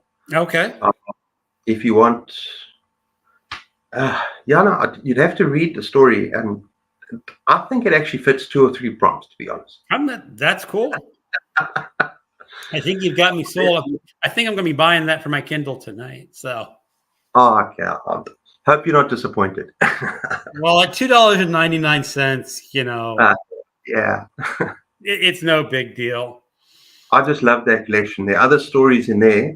If I had a physical copy, I could actually tell you, but there are other absolutely quality tales in there. Really good. Okay. Yeah. I'll take a look tonight. For you as well. We got a question from Fred. South African cryptids. Wow. Can you give an example of one? Okay, now you're putting me on the spot. What was the one that I talked about? Just give me a second. Yeah. We got a thing called that's actually kind of famous in South Africa, and it's called the tokolosh. The tokolosh. It's a Zulu a Zulu creature, and Zulu parents used to tell their children when they went to sleep to keep them quiet and to keep them well behaved. And you have to actually build up bricks. You have to put your your bed on bricks, because outside in a kraal, whatever. And this is mainly so that you don't die from inhalation of smoke. But they tell the kids that the tokolosh is going to get you, so you need to put your bed under bricks. And the tokolosh will come up and basically steal the children away. So it's a mythical creature of South Africa. And yeah, it looks like a tiny little adorable goblin. Okay. But I actually did I think I did a video on South African cryptids. And there was other ones as well, but I can't remember. But the tokolosh is the most famous one. It's going to steal your children. But if you're high enough off the bed, then they got short arms that they can't reach you. Oh. That's why you got to put the bed on bricks so that they can't reach you. That is a tokolosh. Okay. Yep. I know. I mean, if you can find stories, that's perfect. I mean, local horror for you, I guess. You can do pretty much anything African. I don't know if that'd be stretching it too much to go, because it's a pretty big continent, But, yeah. I don't think we go African. I'm going to try and stay local, South African. Okay. Because we got quite a few local ghost stories and things. Yeah. I bet. I know there is a urban legend in Virginia. It's in Clifton, Virginia, which is about 40 miles from me. It's called the Bunny Man of Virginia. It's about a madman who wears a bunny hat costume and has an axe. Ooh. So I'm very tempted to drive down to Clifton. I mean, it's at 40 and see if I can create a little video of the real Bunny Man, or hunting out the Bunny Man locations. Yeah, cool. Yeah. I just found out that the where The Shining was filmed, like the Overlook Hotel, right? It was actually filmed in Mount Hood, Oregon, at the Timberline Hotel, because they just reopened it. And they were talking all about it. If I had a way, I thought it was in Colorado, right? But they said it was. Well, the story is set in Colorado. Yeah, but the real hotel is up here in Mount Hood. So if I had a car, or I don't drive, but it's not too far away. I could go up to that hotel and do a vlog. That'd be cool.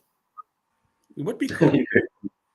Yeah, but there's enough local haunted places here, and I'm going to go downtown and vlog some. I'm sure you can find a Portland ghost story somewhere.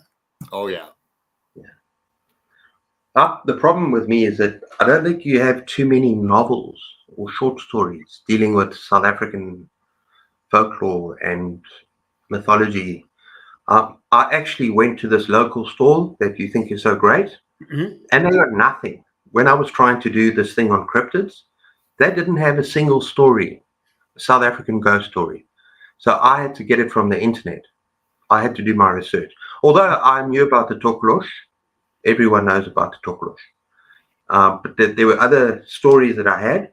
I think I just need to look back at that and Sure. reshoot that. But I had to actually do all my research online. I couldn't actually find reading material for that part. So, yeah. Now, do you have any South African horror writers or authors? Not really. We got thriller writers who I've kind of mentioned one or two on my videos. There's one I actually want to read. It's on my TBR this month. I don't know if I'm going to get to it, but it's The Shining Girls by Lauren Bierks. Okay. It's about a time-traveling serial killer. And then there's another author that I have read a couple of. Well, okay, there's Wilbur Smith, but he's more thriller, adventure, action. Like Smith. Yeah. And he's going to be on my video coming up just now anyway as well. So you can always watch him. Yeah, he just recently died too. I've read one. Hold on, I'm going to sneeze for a second. I'm not. I've read one police procedural novel set in South Africa. It was actually written in Afrikaans. Yeah, I'm trying to think of the author now. I'm trying to think of the author because I know exactly either 13 Hours or Trackers, or it's our most famous South African author. It's probably the most famous South Africa thriller crime author. Yeah, he was okay. I mean, I read it and I enjoyed it, but it did not inspire me to pick up another book. Yeah. He's very good. He's very good if you pick up the right one. Actually, there's a mini series that my wife has just watched based on this book called Trackers. What? Dion Meyer. Yes, Dion Meyer. Yeah, that's it. Dion Meyer. That's it. And I don't know which ones you've read, but there are some really, really good Dion Meyer novels. Okay. And there's one called 13 Hours. And look, okay, maybe it appeals to me because I spent a long time in Cape Town, and it's this woman running for her life, literally. It is kind of brutal and it's very tense, but we don't get horror. I suppose The Shining Girls, serial killers. Maybe I haven't looked closely enough, but Lauren Bierks, Dion Meyer, Wilbur Smith, love Wilbur Smith. Some of his books get very gruesome as well, very graphic. Right. But but that's African conflicts, and he takes it to Egypt as well. But there's some pretty good South African authors. Yeah. We have J.M. Coetzee, who won the Pulitzer Prize, but he's just pure literature. He does just literature. No, that's yeah. What? Yeah. Now we got a couple of good writers in the country, but not really horror. Not for me. Yeah, we're talking about the Mammoth Book of Zombies. That's on my list for you today. Oh, she just got the copy. Hey, cool. Here we go. Stephen Jones owes us a quarter for selling him books. Let's hope it's not a flop. Yeah. She said, look it up. Has a skull hole. Does look quite scary, yeah. Look up images of the Tokolosh. Okay.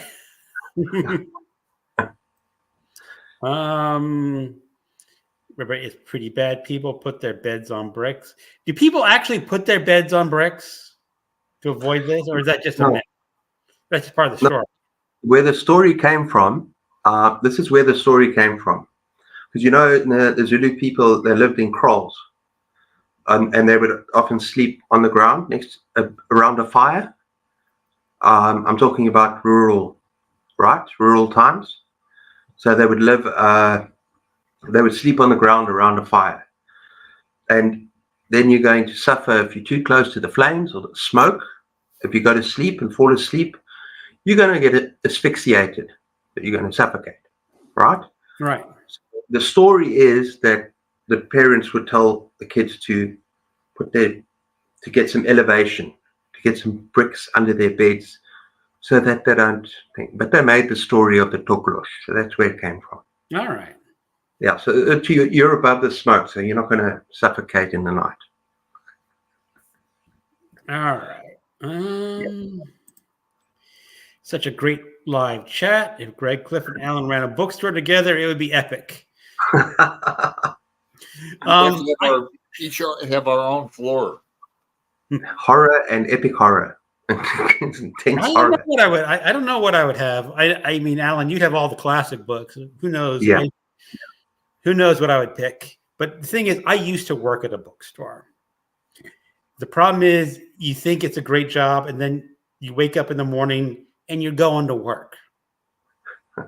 Now, I was just an employee at a bookstore. I did not own the book. I was just a regular employee, and it was just a day job, and not a very well-paid day job. So, no.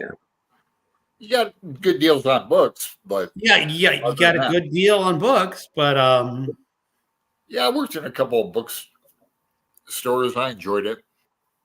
Yeah, I've only ever been a teacher. And that's actually influenced my reading quite a lot. Because you might say the classic guy, but when I was studying at university and teaching at school, I read a lot of classics. I didn't enjoy all of them, but I loved a lot of them. And that's what I'm trying to do with my list now, my top 100, to try and get a bit of balance. Because my thing is fantasy and horror. That's always what I've loved. Mm-hmm. But yeah, it's interesting how when you're a student, you don't have time to read other stuff that you want to read. You have to read the books that are there in front of you. So as an English major, I was given the Fairy Queen. I was given Chaucer. I was given... I had the same... Sound and Fury, and, But a lot of it I really enjoyed. I wouldn't have read it. Yeah. Sorry, Greg? No, I'm saying I had a lot of the similar reading stuff when I was at university. Yeah. Greg, the bunny man with an axe sounds like Donnie Darko. Bunny without the axe. It reminds me of the movie Cat's Eye by Stephen King, where the little monster takes the kid's breath. Remember that part? Where the wife gets shot in a room. I love that. Yeah. By smoking. I don't think I saw that movie. Have you not seen that movie? No. It is a classic. You must watch that. And it's with Drew Barrymore. The final story is with Drew Barrymore, and there's a little monster under her bed that comes and tries to suck her life out. And in the whole movie, the cat is wants to find this girl to save her life. And the mother just keeps throwing this cat out. Okay, I'm giving too much away, but it's a brilliant movie. And the cat goes through different adventures. And it's from short stories by Stephen King, where basically Quitters Inc., anti-smoking. Yeah, I know that story. Yeah, and the cat has to get out of there and keep going towards this girl who's in trouble. And then The Ledge. Have you ever heard of The Ledge? That was in Night Shift. Yeah, and that's one of my favorite. That's one of my favorite short stories. I love it. Okay, I read that when I originally read that short story collection in the 80s. Yeah, I don't recall a whole lot. My favorite. I'm gonna get there. Hang on. I have it here. Didn't bring it.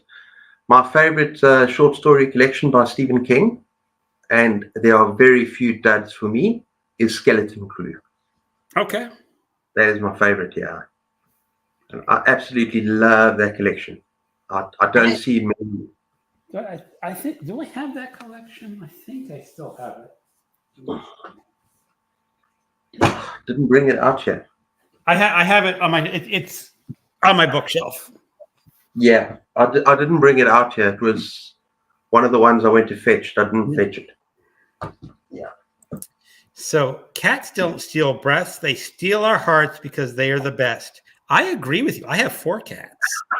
And looking at your picture, you have an orange cat. I have an orange cat named Pip. He shows up in a lot of my videos. You should be named Lucky. Pip. You love your cats. I You do. adore your cats. Yeah.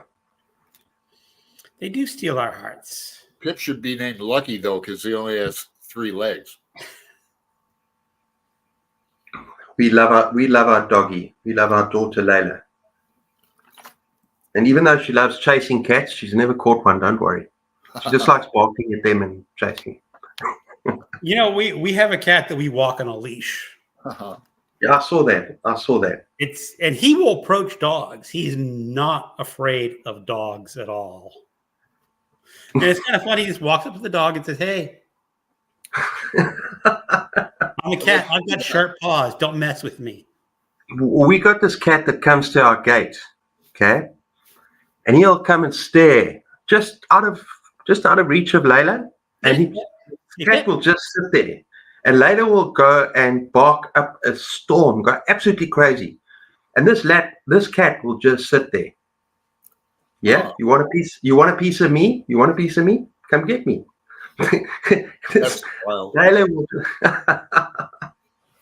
Speaking Yeah. of Pip, It's really, really funny. It's really funny because Layla can't get this cat, and the cat knows it. So the cat will sit at our gate. It will sit there, and Layla will go absolutely crazy. And we're trying to tell her it's just a kitty cat, just a cat. And this cat almost purposefully stays there just to make this big noise. we adopted a dog when I lived in Washington. Yeah. He was an 8-year-old dog. So he was an adult dog, and we had this cat named Phineas at the time. Phineas. He was a fluffy orange cat. And it was so funny because the dog name was Chaz, and Phineas would sit at the top of the stairs. You go to the second floor, and Chaz would be coming up, and the cat would look at him, Phineas, and the cat, you get to see him shaking his head, going, "No, I'm not going upstairs." And Chaz would look like, "No, I want to go upstairs with my people." And cat going, "No, Sorry. sorry, you're not allowed upstairs." They're a different breed, eh? No, shame. I don't know what it is with cats and Layla. I have no idea. It's actually quite silly. She'll literally stand there and bark her lungs out for 10 minutes.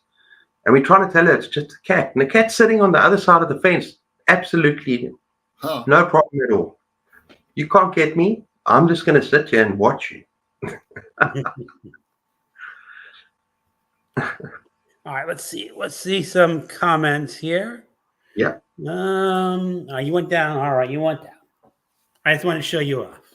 Yeah. Yeah, Smokers Inc. That is one of his best short stories, I think. Yeah. There's a funny one called The Inspector of Hobbs series, vampire puns, witches, and all. Delightful. Okay. It's been a while since I watched a movie. Anita, classic movie. Lee Kenter by Stephen. They're having a conversation. It is by Wilkie Martin. All right. I hope to read We Have Always Lived in the Castle at the End of Horror Mayhem. I have read that one. Yes. And it's on my next video. Okay. I read it a few years ago, so I remember really liking it, and I know most of the details, but not the details, the high subject level of the story. But it was a fantastic story for me. So we're not talking about we. No, this is We Have Always Lived in the Castle by Shirley Jackson. Oh, okay, duh. Okay. It was great. I think you'll enjoy it. I love the other stuff I've read by Shirley Jackson. I tried to read one book called Sundial by Shirley, and it was not gelling with me at the time. I put it back. I really want to read The Lottery. I haven't read The Lottery yet. Oh, The Lottery is a great short story. That is on my list of the what I'm calling the 20 best short stories in the 20th century that I'm reading through. I'm waiting for that list because I'm going to go through all your horror stories. I have not started. I have not done a horror list. I'm still waiting for the horror list. Well, I have to say that my videos on short stories are bombing. No, but I will be there for all your horror stories. You know that. All the horror stories. The other stuff, Haunting of Hill House didn't do it for me. I liked it. Such an unpopular decision. We were discussing this in the last live show. I believe it was Dave. Dave and I did not like Haunting of Hill House either. Yeah, I didn't like the character. The problem with that story is that it's a very ambiguous ending. You don't really know, and I don't want to give away the ending, but it's ambiguous. And some people don't like stories with ambiguous endings. Yeah. For me, it wasn't about the ending, because I just despised the characters. Out of any book that I've read, I found those characters so full of themselves and just irritating. Just so terrible, the characters. That's all. Thank you for Pip. You just got a cutie pie. Oh, sweetie pie. Pip. You call it sweetie pie.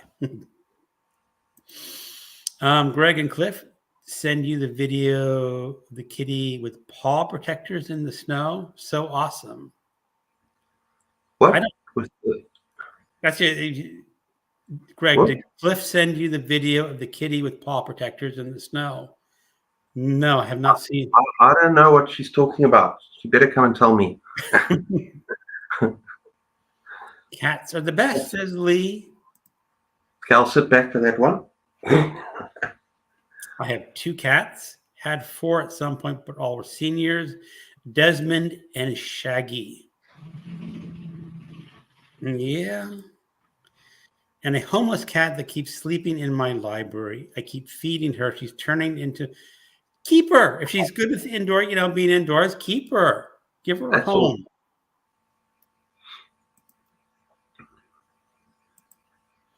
Because I know that my cat Teddy, he was a stray cat who just showed up in our backyard in Washington, and I eventually invited him in, and he never left. Yeah, he's the one who likes to walk on a leash. Does. Lottery is incredible. I reckon it fits with the horror prompts. It might. How long is this?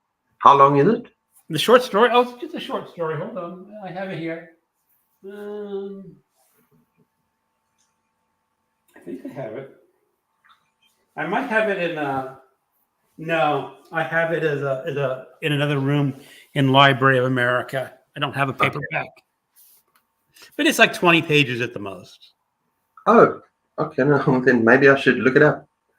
Maybe it's in one of my huge volumes over here. So I must go through these tomorrow. It's included in some horror. It's one of those stories that you can include it in a literary anthology or include it in a horror anthology because it kind of crosses over. Books and so. Have you read Crouch? That's a Stephen King story. That's a great story. Which anthology? Which collection was that in? It's Nightmares and Dreamscape. Nightmares and Dreamscape. Yeah. Okay. I have read that, but that's a good story. It was also one set in England. Yeah. It features some other author. He's connecting it with some other author, doesn't it? It's very Lovecraftian. Okay. It's the spaces in the world that are kind of thin, that we slip between the cracks, that kind of thing. Okay. And his husband and wife are looking for a friend, and they get lost. Not saying anymore. All right. All right. Very, very good story. Bad says cats are cute. Anita, a while back, I'm going to reread Nightmares and Dreamscapes for my Vote for the King project. Once I've read Holly, can't wait to get that project. Yeah, I gotta pick up my copy of Holly as well. I bought a copy of Holly. No, my wife bought me a new copy of Holly 2 days ago. Cool. Was it yesterday? Was cool, but she didn't get it at my shop. She went up to the proper main shopping complex, and I haven't looked at the price. Don't. So I don't want to look at the price because I know that some of those books are so expensive. I could probably get 20 or 30 books from the little bookshop I normally buy it for the price of one book. So I'm not going to look at the price. Just going to tear it off. I'm pretty sure last time I checked, my library had Kindle copies available, so I can just borrow it from the library and read it that way. At least I got a copy now, so it's fine. Yep, you got. She's just bought it to me now. Oh, cool. I'm going to look at the price. Huh? Don't. No. No. 35? 415 rand. Oh no. You know that's sort of meaningless to me though. How much? Okay. The average price of some of my book hauls, the ones where that 20 vintage books, right, is about 250 rand. Okay. Just to give you an idea. All right. This one book, 415 rand. Okay. Wow. Yeah, but it's like $35. Yeah, that's about what the hardcover of Holly is like $30 US, I think. 35 US, something like something. 415 is about it's 1 to 20. So it's about 400, go back 40. That's about $80, isn't it? No, it can't be. No, it can't be that much. No, but yeah. But the books at these proper stores are very expensive. They're full price. Yeah. A 200 rand book is about $40. So yeah, I think it's about $80. Oh man. Wow. So here's Lee. My cat Matisse brought me 8 baby mice this past week. He found a nest, evidently. Damn, not my favorite. Oh, jeez. Yeah. Well, when I lived in Washington, we had a fenced-in yard, and we had an invisible fence that's usually used for dogs. And we put it over the fence, and we put an invisible fence collar on our cat Teddy, and that kept him in the backyard. But he would bring me voles and lizards, and he once killed a miniature gopher. I looked at it with the other side and said, "Oh, that looks like a rat." Oh, No, it was just a miniature gopher. But he was good. He loved to hunt things, and he'd drop him at the back door, saying, "Hey, human, look what I did for you." And I've been told that's a cat just being kind, saying, "Look, you're not a good hunter. I'll hunt for you. You're something." Yeah, dogs do that too. Yeah, I'm just glad my dog doesn't do that with cats. Yeah. But she wouldn't be able to catch them, that's for sure. She wouldn't get anywhere close. Well, the thing is, once she's going to get close, any cat is going to teach him about what's in their paws. Yeah. And right across the nose, like. Oh yeah. Yeah, cats handle snakes really well too. I've seen. I watch cat shorts sometimes just because of Greg, basically. But I used to send him little shorts, but they get kind of old. But cats are quick. And they're very. I mean, there's some video out there saying why snakes are not a problem to a cat because cats are very a tune and very fast, and the snake's not fast enough to bite a cat. No. Yeah, I told you about my girlfriend who had this wonder cat, Jada, who she trained to go on the toilet. We'd jump through like hoops from bed to bed. She'd wait for her on the windowsill every like evening at 5:30. It was like a dog. Oh, sorry. I'm thinking when you're saying cats trained to go to the toilet. Yeah, I'm thinking of his cartoon. I'm thinking of his cartoon with the dog sitting on the toilet with the owner looking and saying, "Train my dog," and the toilet paper. No, I'm sorry. There was a cartoon that I saw was something like that. It's just hilarious. Yeah. Very dark side. Yeah. I love animals. Yeah. I'd like to have one. I could have one in my building if I wanted to, but I'm not responsible enough. Yeah. Need a backyard. I'm looking forward to reading it. And hardcovers for Gareth are 16 to 20 pounds in the UK. I don't know what rands to pound is. Not sure. And I usually wait for the paperback, which is $8.99. You see, guys, I for new books, I almost always get a Kindle edition now, rather than a physical copy. I just wanted a copy. I like to collect physical copies, especially with Stephen King. Well, the thing is, I've seen it. You collect a lot of Stephen King books. Yeah. So that makes a lot of sense that you would want that physical copy. Yeah, but I get a lot of physical books for a lot cheaper than this. Not cheaper. The problem is it's a new book, and you're not going to find it in the used market for a couple of years. Yeah. I'm going to have the same problem with Stephen King's Fairy Tale, which I really want to read. I want to collect that as well. I'm going to have the same problem. I'm going to have to buy it for 400 rand. Can you wait a couple of years, or do you want to get it first? Well, no, I can wait a couple of years, but I want to read one book by him every single month. But I've actually got enough here, so it should be all right. Yeah. I can wait. All right. So here's Anita book song. Gareth, I would love to know how you rank Nightmares and Dreamscapes. The one. They got one band. Oh, one hell. Okay. I remember that story. That's a great story. I remember when that came out. The reviewer called out that story as being a very atypical Stephen King story. It is because the premise is there's some town where there's evil dead rock stars or something like that. Am I getting something about rock stars? Which too many spoilers. Spoiler alert. Okay. I'm just remembering. But let's just put it this way. Let's just put it this way. Stephen King loves his rock and roll. He does, and he even had his own band.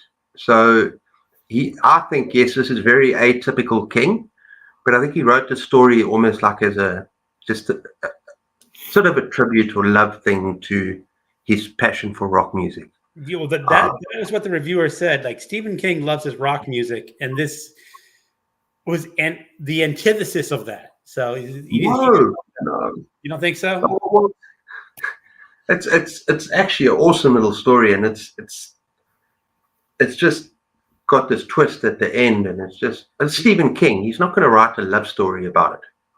You know what I mean? But the characters in their town. Okay, now I'm giving away the whole story.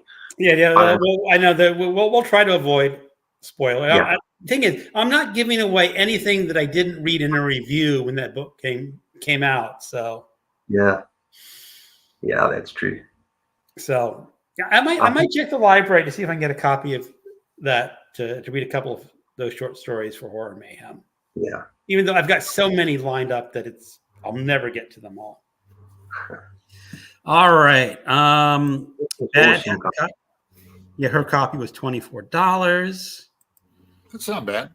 That's not, for our new hardcover, that's not bad. King calls a good song an earworm. Yeah. All right, gentlemen. We have been here 2 hours. That was pretty good. That was pretty good. And Cliff, I'm glad you came on our show. Discussed Thank horror you for having movie. me. Yeah, thanks, Cliff. Yeah, Thanks for having me, guys. It was awesome. it was Had a blast. awesome. We can hang on maybe 1 or 2 minutes, see if there's any final comments from people at the end. Yeah. Anita is saying that it's a brilliant comment. I have Janis Joplin in my head now. That was great. Thank you. Thank you for watching. Yeah, for everyone in the comments, I do appreciate you dropping by to our chats every week. We do appreciate people who come by and make comments. And I hope this wasn't too dark because of my 9 o'clock in the evening thing. Well, it's 11 o'clock now, isn't it? 11 now, yeah. And you got to get a video to post. Yeah, I'm going to go post my video. In the next half an hour, you'll see Cliff's Dark Gems.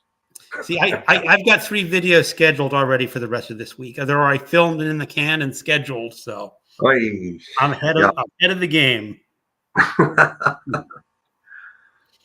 Great. Thank you so much. Thanks for watching, everyone. Have a great night. Hey, guys. Take care. Thank you.